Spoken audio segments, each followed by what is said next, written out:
You are now doing less with John and Jeff.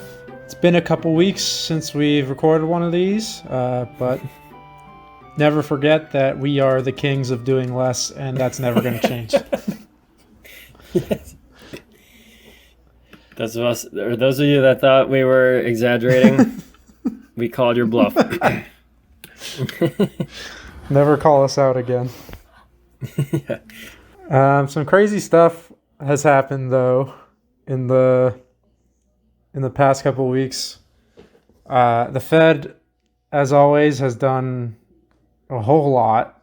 Honestly, I haven't even paid close attention to everything that's gone on with the Fed, because at this point it just seems like they're just throwing everything they got to preserve whatever it is they're trying to preserve. We saw some crazy stuff in the oil market, negative $40 oil at one point, roughly. Yeah. What else? Yeah, basically last podcast we were just saying how the Fed is doing everything. and I kind of agree with you in regards to haven't been really closely following the Fed's like actions as I was leading up to this event. And I would say that's mostly because like what they're doing now is like what we were saying is Right. like possible. Like this is actually this is what the Fed's gonna do. They're gonna just print money is a thing. And there was like a side of economists that were kind of like, no, they're gonna be able to unwind QE, like the economy's healthy, like stock market's going up and stuff like that, and just like it shows that like the recovery from 2008, the Great Recession, was really good. The Fed really enacted policy effectively, but I think it's just, I mean, what's happening now after the coronavirus outbreak is what we said would have to happen. What we said was going to happen to prove that QE was not effective, that it was just patching over the larger issue.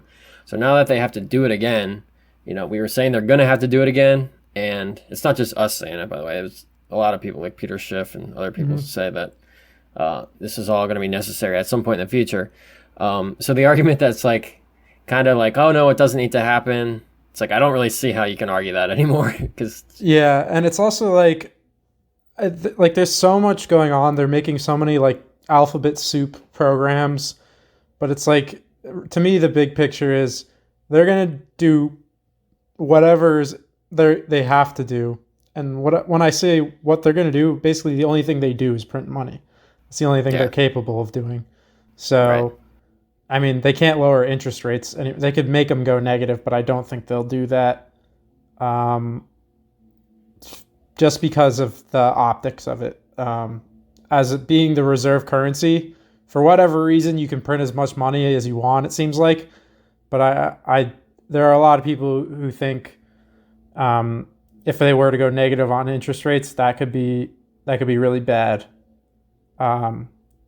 optics for the U.S. dollar. Mm-hmm. I don't know. I personally don't really see much of a distinction. Both things are just tools to affect the supply of money and credit, and so it's kind of like, 6 of one, a half a dozen of another. It doesn't really matter to me. To me, I just look at it. The big picture is they're just going to print as much money as they need to try to maintain the status quo. Mm-hmm. And by that, I mean, it's basically just like asset prices. They don't really want to disrupt asset prices. And they've basically shown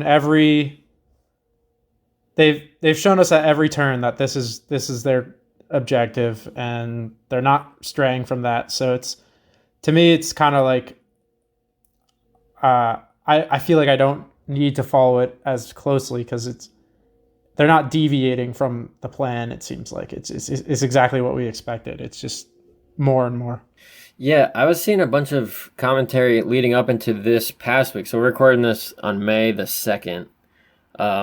this past week was a federal or a FOMC meeting, which is a policy rate decision, where Powell, once the board of FOMC voters decides on what the interest rate policy should be. It's currently at 0.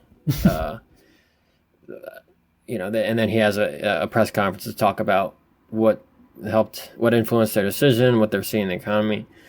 I was seeing a lot of commentary going into this week that was like, oh, there's a chance that they go negative.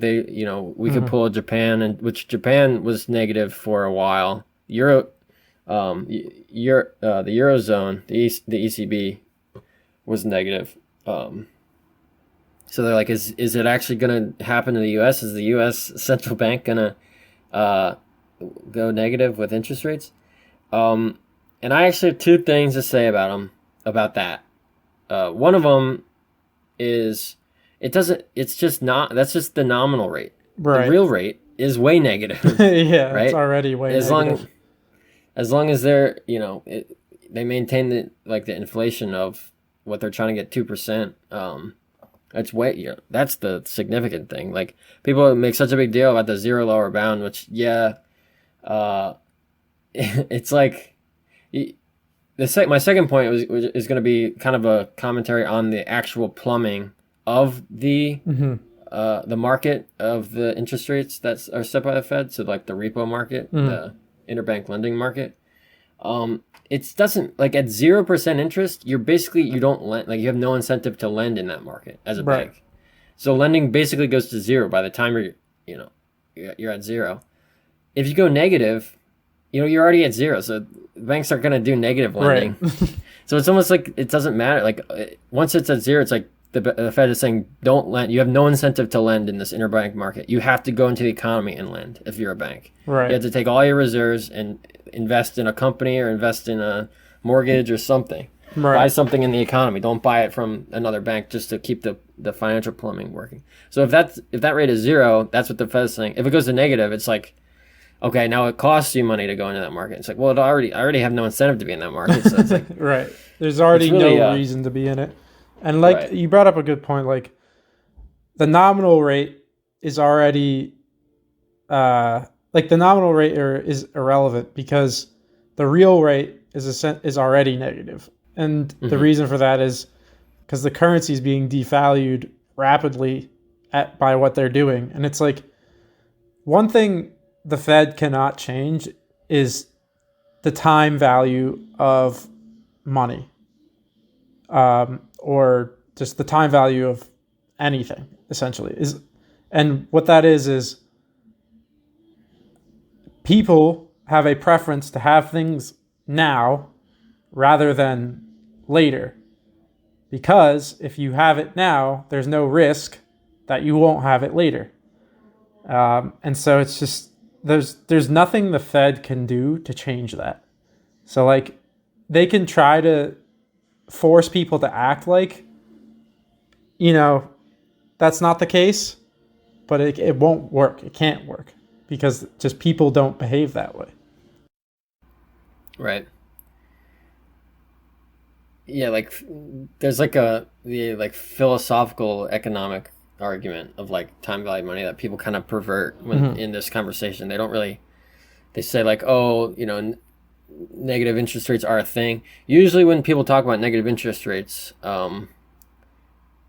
that as like, oh, that makes sense in certain situations. Like they're actually conflating it with like just different prices. There's obviously prices sometimes when you're lending goods and services, but true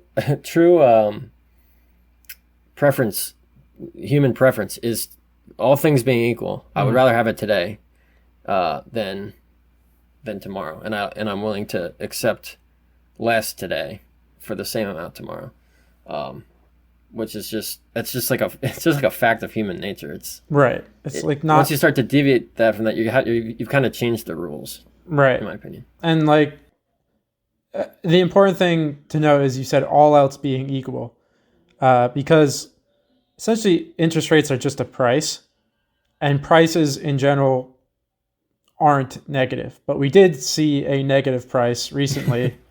If you've been paying attention to the oil market at all, you probably heard a lot of headlines about oil being negative, but I wouldn't describe it that way. I think that's misleading when people say the price of oil went negative, because that's not really true. What happened is the price of oil at a specific location and specific time went negative. So that's not all else being equal, right? If it was all else being equal, it would just be, hey, do you want this oil I have? And you would say no, and I would say, okay, I'll pay you to take. That would be a negative oil price. But what happened in the oil market was essentially a bunch of people wanted to buy oil because it was so cheap, but they weren't buying oil. What they were buying is called a futures contract, and that contract specified that they would take the delivery of the oil in May, so this month. We're recording this May 2nd, so the delivery was like May 1st, in Cushing, Oklahoma. And there's a limited amount of place to put oil in Cushing, Oklahoma. So a lot of it got taken up, and when those contracts, came due, there was no place to put the oil. And the exchange that these contracts are traded on has penalties if you don't take delivery. So there's fines you might have to pay, or if you take the delivery but essentially reroute it to some other location, you have to essentially find somewhere else to put it. Pay for the shipping, which if you're putting it on a truck is quite expensive. So essentially that futures contract is no longer just oil, all else being held equal. It's oil that you're going to have to move to somewhere else. If you can't do that, you're going to have to pay some sort of fine. And so you can see those costs could end up actually higher than the oil that you're buying.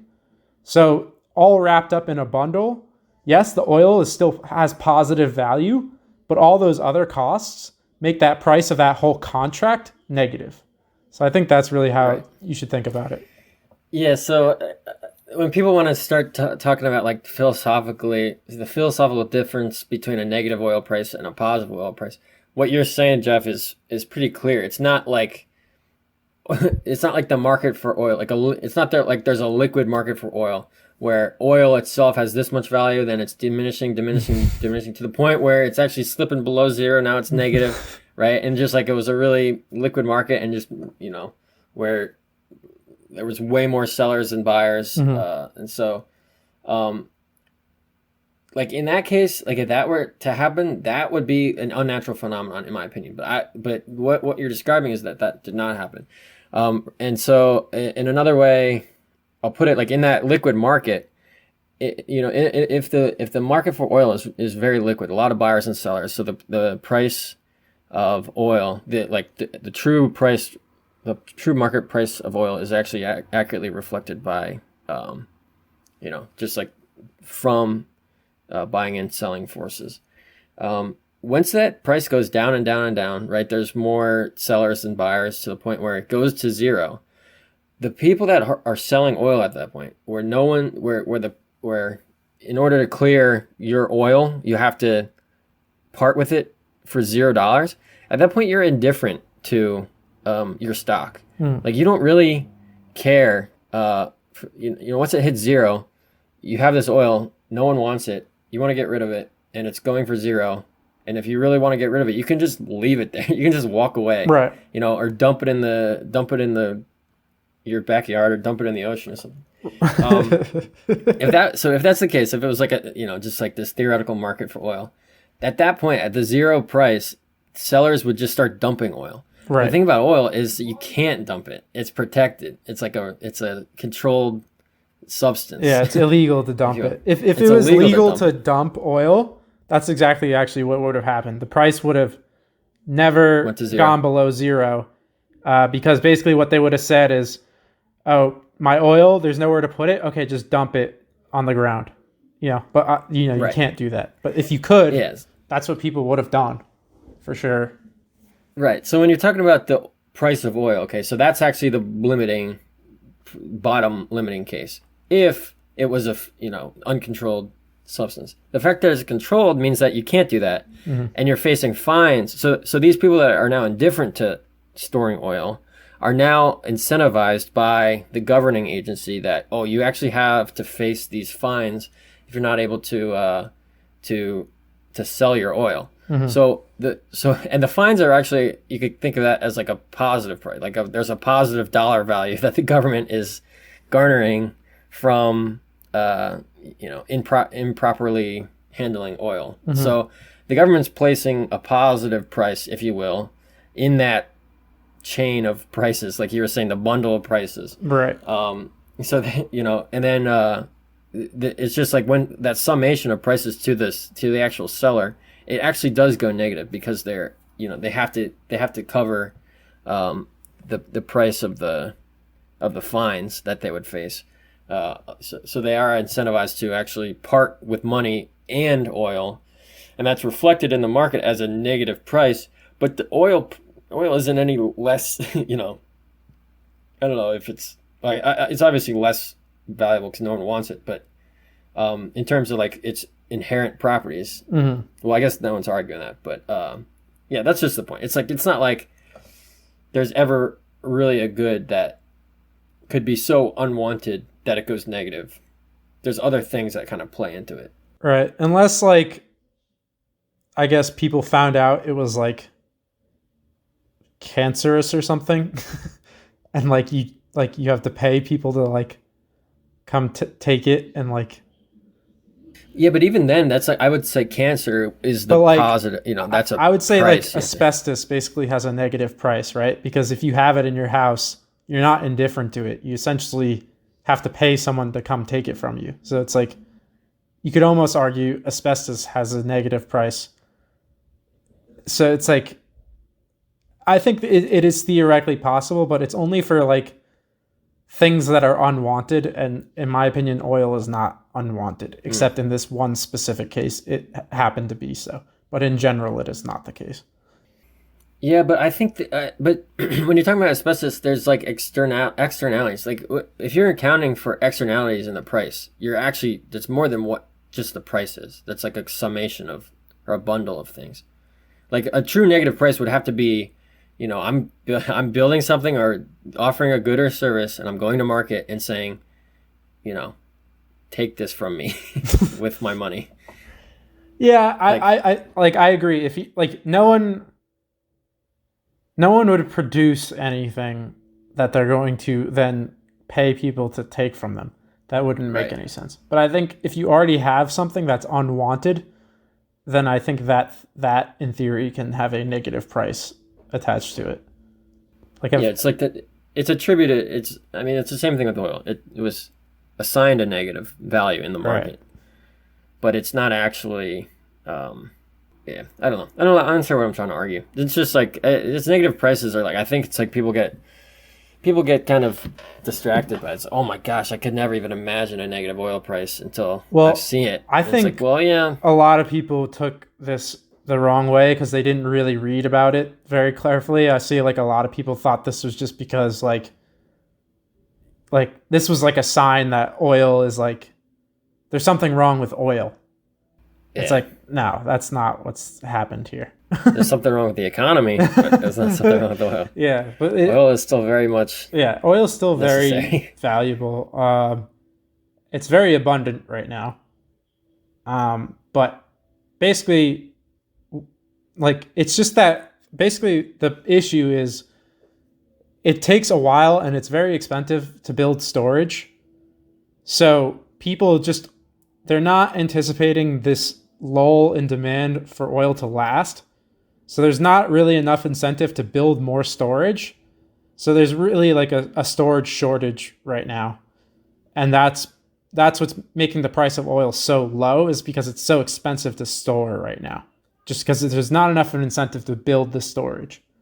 If this was a long-term lull in the demand for oil, then we would see storage being created, and then the price of oil would go back up. Yeah, I mean, the other thing too that we can kind of talk about is the fact that it's not like the market where there's buyers and sellers that were like trading negative oil, which I mean it did happen. Like there was oil that changed hands on that day with a negative price attributed to it, but the actual forces weren't just like the lack of storage obviously was a major force, but the forced selling that occurred was actually I think the main driver of what sent the price down.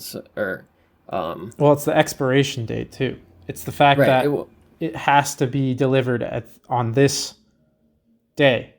It's like there's no flexibility. It's the futures market, which was the actual. Because what we saw oil open up on that Monday. What was that? 2 weeks ago. Monday, the April 13th. One Monday in April, a couple weeks ago. The market opened up very low. It was like $10. It was $20 the previous Friday. Then it opened up at like 10, and then by 3 p.m. it was like, or by like 1 p.m. it was like negative 40, and then it kind of went back up to the close of the futures market was negative 35. It closed at, right? So so these futures contracts are much different from just fluctuations in supply and demand of actual buyers and sellers of the in the spot market. And if you have to sell a bunch of futures at one point, you're gonna see massive price decrease, because if you're forced to sell, which was what happened on that Monday, a bunch of financial entities were holding futures contracts that were expiring, which they couldn't take delivery of the physical oil. Like for example, the ETF USO was holding about 25% of the futures contracts expiring on that on Monday. So they had to sell all of their holdings, which was like, whenever you sell a quarter of all the things that exist in the market in one day, you're going to see, you have to get rid of them. And so that's the thing that drove the price down so far. They had to get rid of these contracts. They couldn't take they would be seeing massive penalties that they'd have to pay if they weren't able to take delivery of their expiring futures contract. So they had to sell it, and they had to sell it at any price. And so when you have to sell it at any price, that's when you see prices go negative. The next day, the price went back up to 10, because once that futures the way the oil price is derived, it's like is the front month contract of futures. So once that front month expires, then the next month is the indicator, is the ticker. So and that's important to notice too, is that when people talk about the price of oil, they're really talking about the front month, so the closest month of the futures market. So the price of oil is actually not a continuous function. There's like specific times along this function that are essentially you can't they're not continuous. So essentially that when the price of oil hit negative 37 or whatever, and then jumped right back up to like $10, that's like a non-continuous break, because you're switching from one contract to the next. So it's not really like the price went from negative 37 one day to $10 the next day. No. It's that the second month out was already at $10. It's just no one was looking at it. Right. So that's another important thing to realize. But this is a good time to mention, always read the prospectus on anything you buy. I did not. I had some USO. And I had some USO. I got burned by it. I was able to get rid of it when I realized what was happening. But I did not read it closely, and I paid the price for that. But live and learn. I mean, good for you. I think it's good for you to say that. I was debating before we started recording this to be like, if you're investing in USO, you should have known. It's like, no, I invested in USO. If you want to hear a podcast about experienced financial or like experienced economist or investor, You know, you don't listen to this one because we're still learning stuff too. I mean, but I think it's important to come clean and be like, we learned, you know, both of us learned. It's not even that the ETF, the USO, was doing things that I didn't want it to do. Like, you know, the futures market is by far the most efficient way to gamble on, or to speculate on, I should say, speculate on future price of oil. Yeah, right. And so, but yeah, when the futures market becomes illiquid, when there's more sellers and there's no buyers, right? You can get some really wonky things that happen in, for example, an ETF product that is holding futures contracts. Right. So, and I wasn't even aware of things like, so the reason I'm really taking a moment to talk about this is if you're listening to this and you want to learn about investing and stuff from us, you know, what better way than to hear what we learned ourselves by losing money. I learned that when oil, the market for oil, so obviously Jeff was talking about the futures contracts, the front month, the 1 month out, you know, 3 months out, 6 months out, you can buy futures at any expiry, you know, to the nearest month. Holding USO, the ETF that basically holds all of its assets under management in futures contracts, like as close to the front month as possible, in order to efficiently track the price of oil as close as possible, you know, to imitate the spot market, what it's doing. And if you're holding your asset, if you have shares of that ETF, if you have shares of USO, and it is rolling over futures contracts, and for example, the futures curve for oil is super contango, which means that it's the front month is way lower than the 1 month out, which is lower than the 2 months out, which is lower. You know, it's an upward sloping curve. That basically means that every time you're rolling futures contracts, you're actually selling low and buying high for the same kind of, you know, for the same kind of future at a different expiration. So in essence, if you're holding a contract that does that, and the market's in super contango, you're actually just losing money by holding that rolling strategy. So it's like, I didn't even realize that. I thought I was just, you know, mimicking the price of oil. Right. So, you know, but I learned that fact about the oil futures, and, you know. Yeah, what's funny is like I actually had a good understanding of the futures market, and I saw this trouble coming because of the fact that there was because I actually work closely in the oil storage market, and so I was aware that there was a lack of storage in Cushing, and I was aware that, you know, we could see some crazy stuff happening with the futures market, but I was just too lazy to understand right how USO was handled. Like, you know, yeah. What's hilarious is I should have known, you know, that this was the most logical way they are tracking the price of oil, but I just never really put much thought into it. And so it's just like, you know, just, it's important to do your homework. That's all. Just like, don't be lazy. So if you can learn from us, I mean, that's worth it. Yeah. Spreading information that way. But so I guess to wrap up, or to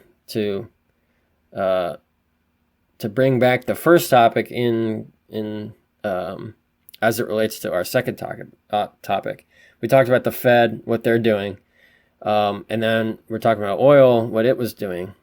Now the Fed actually came out. Actually, it was Mnuchin, the Treasury Secretary, was saying that they're actually looking into buying oil and oil storage, and I think stimulating or whatever, bailing out the certain oil companies. The government has a ton of cavern storage, and what cavern storage is just, it's basically a hole in the ground that you can put oil in, and the government has a lot of it available, and so they're either gonna just like lease out that space for like cheap, I assume, for people to, you know, put oil in, so that more buyers can come in and basically bail out the price of oil.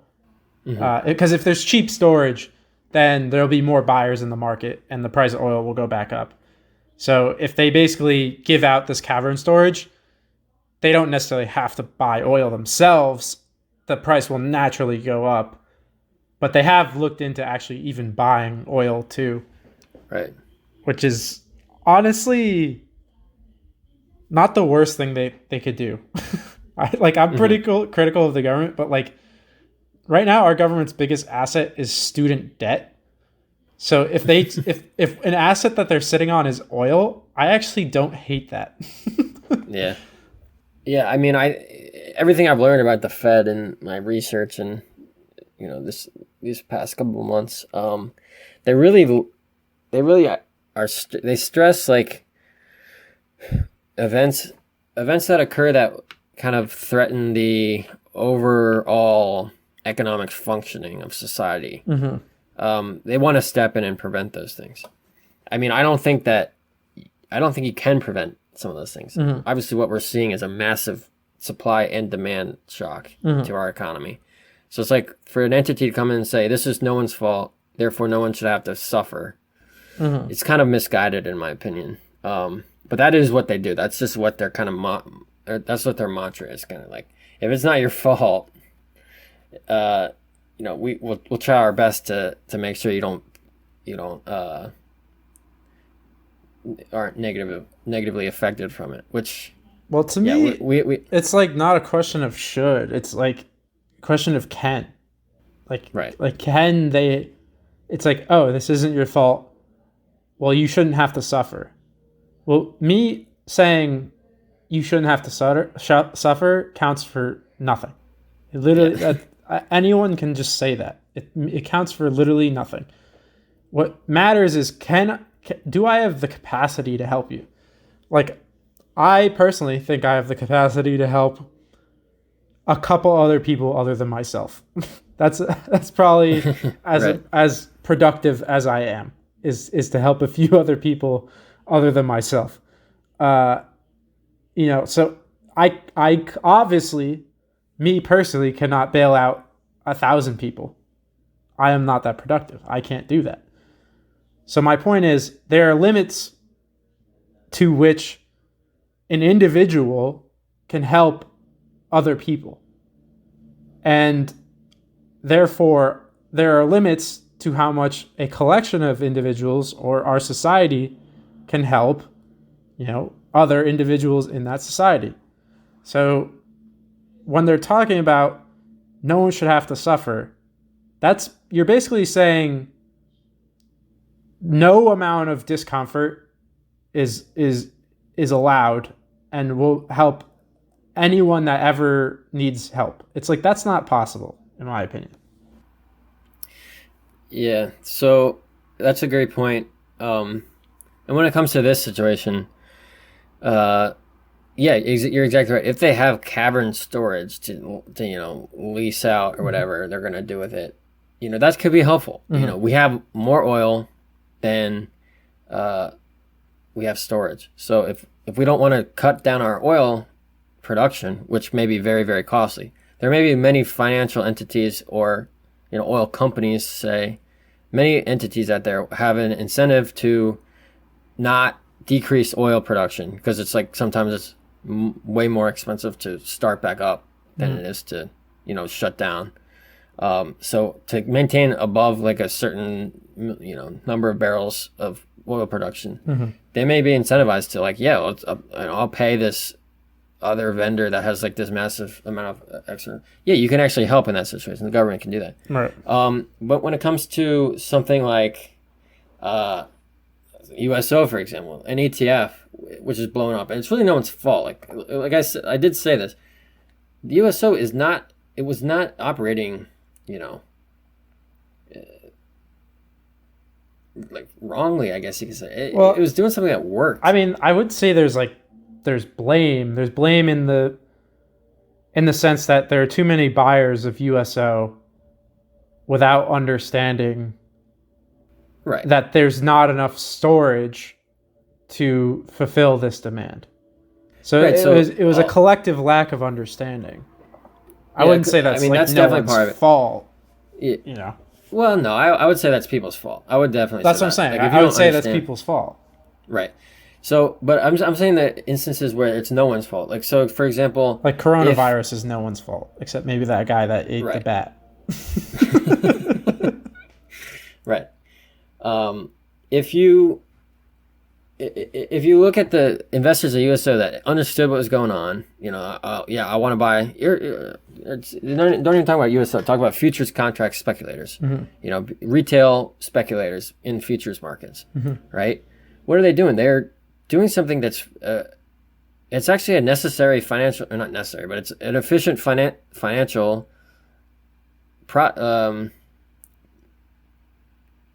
It's an efficiency added to that market. The price of oil is more accurately priced, more efficiently priced with more financial speculators and arbitrageurs. So that's like people engaging in that. It's like, okay, that we agree that's a good thing. When there's an exogenous shock like the coronavirus, those financial speculators turn into financial perverter. It perverts the market, as opposed to the same people who were adding efficiency to the market are now perverting the market in a way that it wouldn't have happened if it wasn't for this thing that no one could have predicted. Well, not to say that no one could have predicted. You can always predict for random events like this. That's why speculating in the financial market is so risky. But those risks, according to the Fed, those risks should not have had to been bared by those financial arbitrageurs, right? I don't even know if this is what they're saying publicly yet. They've said they're thinking about it. They haven't really bailed out any oil companies specifically, or ETFs like USO or the futures market. It's kind of still remained functional. But if this were to happen, this is what they would say. It's no one's fault that these financial speculators in the futures markets got their asses chewed out based on this exogenous. Because it very well might happen again this month. Like the same thing that happened last month when the contract expired could happen again this month if the storage problem hasn't been addressed, which it really hasn't, unless the government storage. I assume more people are aware of it, so it'll probably not be as severe, unless I'm completely wrong. I mean, maybe people are completely oblivious, and there's. I mean, USO it has to hold front month. Well, that's the thing is like USO is like not like it's having like sanctions. It's not letting people buy more of it, right? Because you can buy more of it. It doesn't issue more shares, right? Like the assets under management isn't changing. I know USO right now is not. It's basically realizing it cannot handle the demand that it's getting, because it's not. Basically, people buying USO, what they want is oil. But instead, what they're buying is the front month of oil in certain locations. And so there's a disconnect between the people buying USO and what they understand that they're buying. Like they're thinking of it just conceptually as I'm buying oil, but that's not what they're doing. And that disconnect is causing a problem. Mm-hmm. Yeah, so for the Fed, essentially what I'm saying, so that's a good way to put it. Essentially what I'm saying is the Fed would say, you're not, like, those investors are not responsible for that disconnect. What they were doing was fair game, but they were not, like, the way they were operating, that because of that disconnect, they're actually getting worse off than they otherwise should have. So that the Fed would actually be able to use that to step in. Like, that's like, 13.3C or whatever in their mandate. They can step in and like help out financial. Yeah, Fed, give me my money back. Yeah, right. Yeah. So the point I was like trying to go on, or the point I guess what I'm trying to say is, if the Fed can help, if the Fed has more storage, then you can bail out these oil suppliers that are strapped, or oil producers that are unable to sell their oil that they're generating. But if the Fed can't do that, if they're just gonna buy, inject more money into the system, right? That doesn't do anything. It doesn't. Yeah. Like in one, we're talking about real wealth. We're talking about oil storage. That is Right. That is real wealth. That's something of value. A place to put oil has value. That's real wealth. The government actually has that. It's sitting on a stockpile of real wealth. So if it just gives that out, that's actually a bailout. That's a true bailout. That is the government giving out its assets to help people. That is an example where a bailout can actually work. Right. What the Fed does is not that. They create money, which is not real wealth. It's just a proxy for real wealth, and it has limits to what it can do. So they're not actually creating any additional real wealth. They're just creating more proxies, and that's just going to cause more problem. But you're mentioning risk, and I wanted to say something about that. I was joking how, I lost money on USO, give me my money back, Fed. But this idea, I'm seeing more and more of people acting like there should be no risk in society, right? Like, oh, it's not your fault. Like, you shouldn't have to bear the cost of that. Like, it doesn't matter. There's risk in everything. We shouldn't desire a world in which there's no risk, because if there's no risk, there's no return. They go hand in hand. If you eliminate all the risk, you eliminate all the yield you can have, all the benefit you can have for taking risks. So like if there's no risks to take, then there's no gains to be made. We're like living in is that like a world we want to live in where it's just everything about the future is decided for us already, and there's nothing we have in our own power to do to like make it better for ourselves? Like that just seems like an awful existence to me, in which there's no risks to take. There's none. That means there's no like, I don't know, like everyone who's ever had like a cool idea and wanted to pursue it, it's like that's a risk. But if you just say, oh, no one's gonna bear any risk, then everyone's gonna just do whatever it is they want to do, and then we're all gonna just, there's gonna be no meaning to any of it because we're all just gonna bear the costs equally. And so if you have a good idea or a bad idea, it doesn't matter. We're all just in this like homogeneous mixture of people just doing whatever they want, and we all just bear the costs of everyone's actions equally. Like that seems awful. Yeah. And I would expand that, because when you say they want to reduce, or when you say they want to eliminate risk, I would actually say that goal to eliminate risk is actually just risk suppression. Like you're not actually eliminating it. You're just covering it with, maybe you're smoothing volatility, maybe you're bailing out an otherwise insolvent company.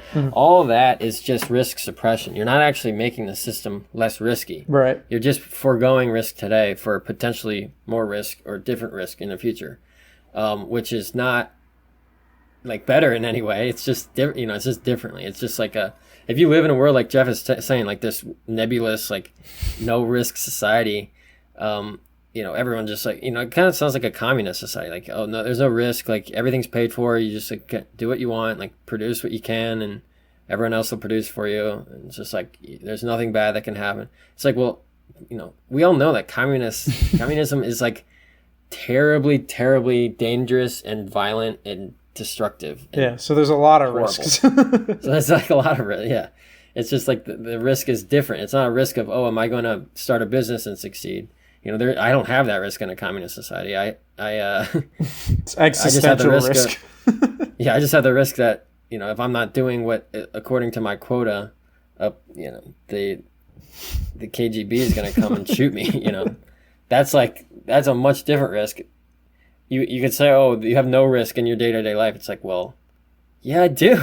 Right. That's a lot of risk. It's just not what you were considering risk before. It's just a different kind of risk. Exactly. So yeah, like a lot of the rhetoric I think that we're seeing is just, I don't know where it just seems so misguided to me. Yeah. I don't really understand where it's coming from. I guess there's just too much idealism out there. I don't know, but Yeah. it's like a lot of people have forgotten that scarcity is real. You know, we can't have everything we want. There's a limit. You know, and it's just like we got to live in the real world. It's just we can't have everything we want. There's just trade-offs. There's always trade-offs. Right.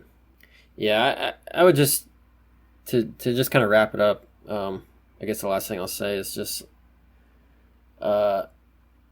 people think that this policy works because like you look at 2008 and this is what they did. They bailed out the financial institutions that were taking risks they didn't know they were taking. So it's like, oh, are they at fault? You know, some say, oh no, they're not at fault. Others say, yeah, they're at fault, but we can't let them, exercise or realize the consequences of those risks, because if they do, then our deposits, all the citizens' deposits in these financial institutions go away because they have to declare bankruptcy, declare insolvency. So it's like it's not fair to treat them as having risk potential. You know, you have to treat them as like subject to Fed bailouts. So they say, oh, okay, we'll do that. Let's try it out. And 10 years later, here we are. Mm-hmm. And they say it worked, you know. Right. People look at Ben Bernanke as like this. Some people think, you know, he got like the man of the year or whatever. Like, people think he was like this brave, like bold, courageous economist to go out on a limb, save the economy.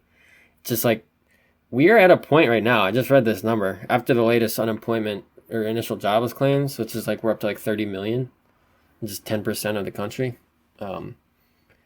We are back at a jobless level, or I guess you'd say at a job level before 2008. Right. So it's like everything that happened after 2008.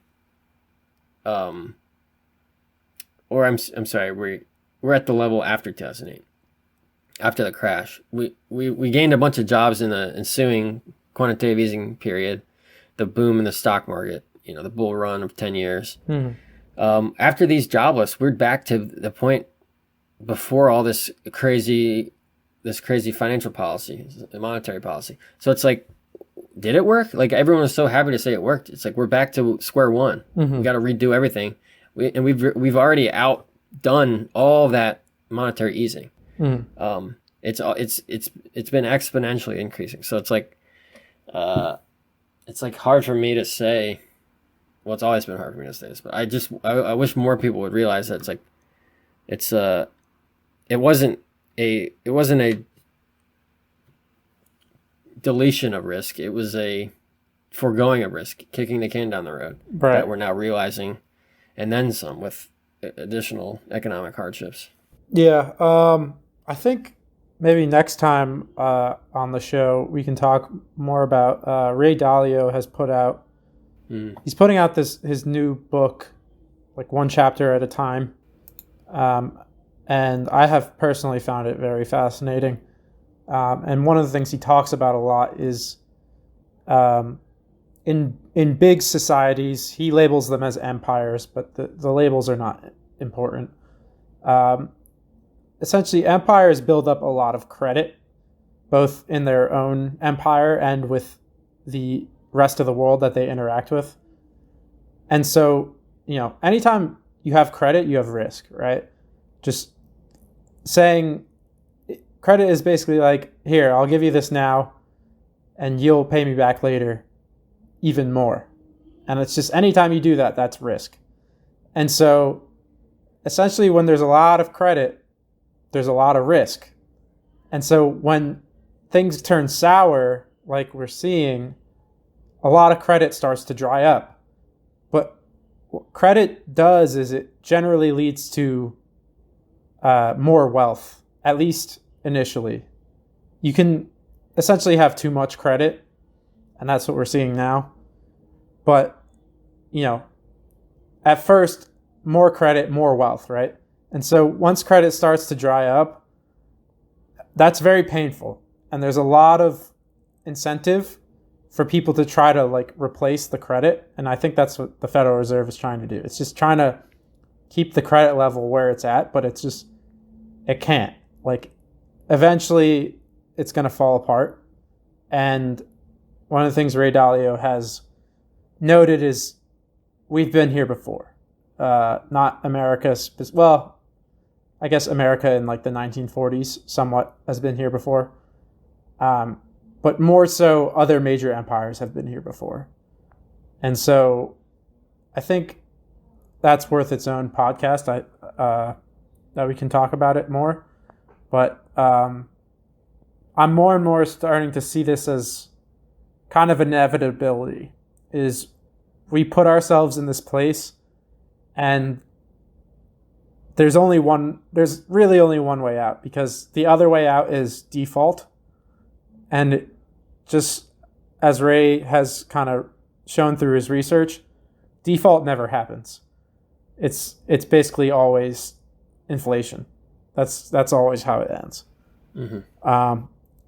And John and I have definitely gone back and forth on this idea about, whether is it even possible for a society to, I guess, have the wherewithal to just know that inflation is the worst option and just not take that route, even though it's the easy way out. And I guess we can discuss that more. Yeah. On another episode, but in the context of like this conversation, it's like every time you don't default, you're like, oh, we eliminated risk. But it's like every time you avoid default with just the addition of inflation, it's like that's just more risk in a different manner. So It's like, it's actually adding more risk into the system every time you replace default with more credit, because default is it's de-risking, right? Right. Like once you take credit off the table that is bad credit, it's like, oh, okay, we're de-risking. But like if you just replace that with more credit, you're adding more risk into the system. So you're just making the collapse bigger and bigger. Right. So yeah, that'll be maybe next time. But for now, I think we got a good episode. Yeah. Cool. All right. You stay classy, San Diego.